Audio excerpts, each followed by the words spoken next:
அடுத்து பாருங்க, கல் கூட்டல் உண்டு, கல் கூட்டல் இல்லை, பல் கூட்டல் உண்டு, பல் கூட்டல் இல்லை. தனிக்குறில் முன் ஒற்று உயிர் வரின் இரட்டுங்கிற விதிப்படி இங்கே இன்னொரு இல்லு வரும். இது வந்து இரட்டிக்கும். இல்லு கூட்டல் உ லு. கல்லுண்டு. உயிர் வரின் இது வந்து இரட்டும். தனிக்குறில் முன் ஒற்று உயிர் வரின் இரட்டும். கல் கூட்டல் இல் கூட்டல் இல்லை. இந்த இல்லும் ஈயும் சேர்ந்து லீயா மாறி நமக்கு கல் இல்லைன்னு கிடைக்கும். அதே மாதிரி பல் கூட்டல் உண்டு, பல்லுண்டு. ஏன்னா இது ஒற்று வந்து ரெட்டிக்கும் போது இல்லு கூட்டல் ஊ வந்து லூவா மாறும். அடுத்து பல் இல்லை. அதே மாதிரி பாருங்கள், மின் கூட்டல் உண்டு, மின் உண்டு.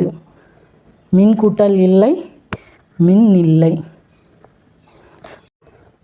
தனிக்கூறில் முன் ஒற்று உயிர் வரின் இரட்டுங்கிற விதிப்படி இது மின்னிலைன்னு மாறியிருக்கு. அடுத்து பாருங்கள், மண் கூட்டல் உண்டு, மண் நுண்டு. தனிக்குறில் முன் ஒற்று உயிர் வரின் இரட்டும். மண் கூட்டல் இல்லை. இந்த ஒற்று வந்து இரட்டிக்கும். மண் கூட்டல் இன் கூட்டல் இல்லை. அடுத்து இந்த இன்னும் ஈயும் சேர்ந்து நீயா மாறி மண் நில்லை.